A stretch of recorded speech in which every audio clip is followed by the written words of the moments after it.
ready? Okay, here we go. 1, 2, 3, go. Part of my problem is I had too good of a childhood because I loved growing up here. And I always knew this is where I wanted to be. Sarah Sortum's roots run deep. The ranch that she calls home has been in her family for more than a century. I remember pretending to take people out in the sandhills and tell them about the sandhills. And I remember that clear as day. As she got older, Sarah began to doubt whether she'd be able to make her dreams a reality.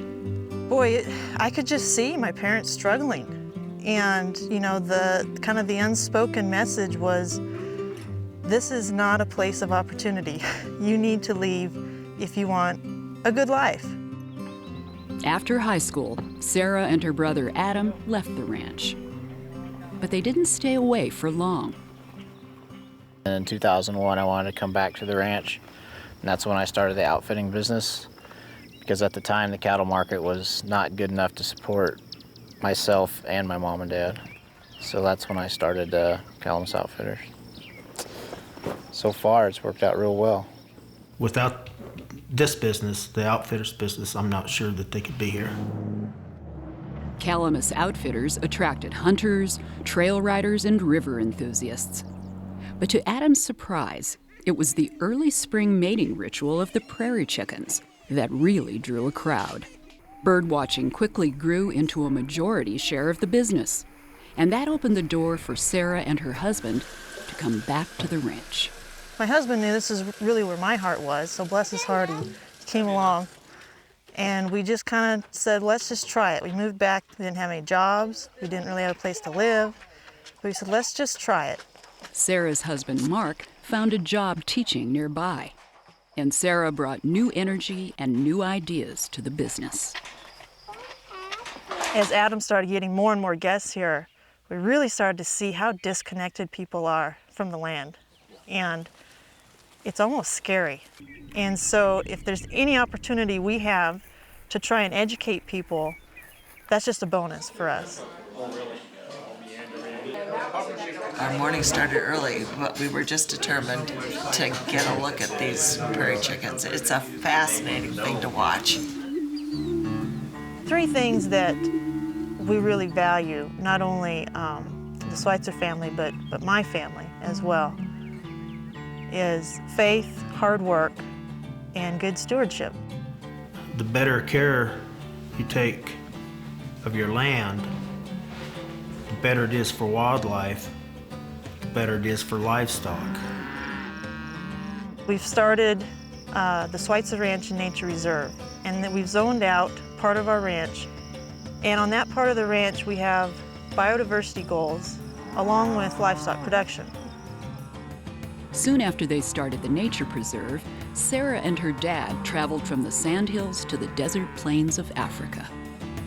In Namibia, they learned the art and science of blending ecotourism, wildlife, and livestock.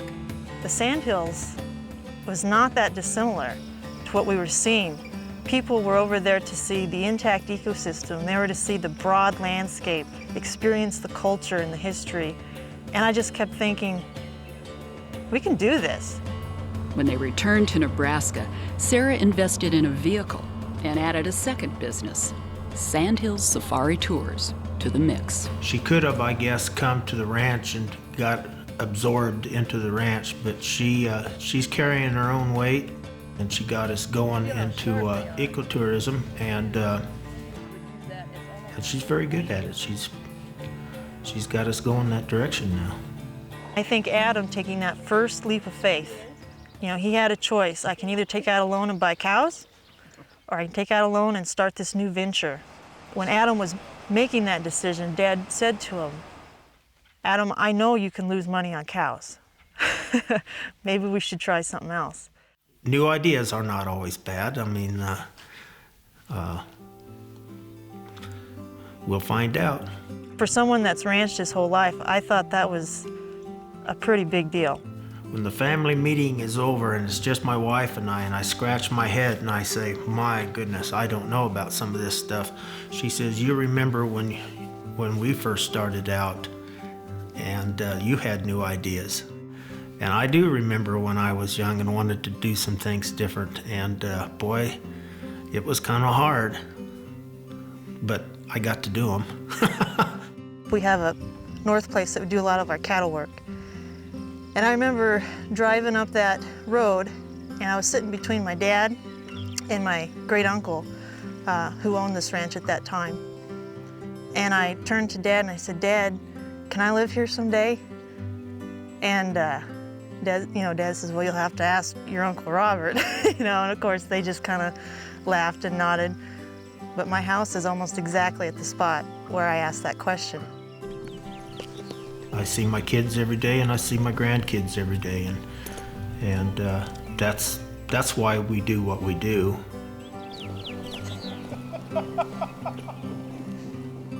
Those childhood memories have kind of come full circle. And I'm living where I want to live and raising my family and taking people out in the hills, and I get to tell them about why the Sandhills are so unique, and it's kind of come full circle.